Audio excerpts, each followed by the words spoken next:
नमस्ते, मैं हूँ अदरक। सर्दी में अगर रोज थोड़ा सा मुझे लोगे तो खांसी जुकाम मुझसे दूर भागेगा। अरे पहचान नहीं पाए, मैं हूँ हल्दी। दूध के साथ रोज लोगे तो सर्दी मुझसे डर जाएगी।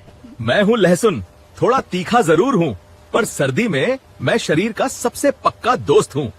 मैं हूँ गुड़, मीठा हूँ पर कमजोर नहीं।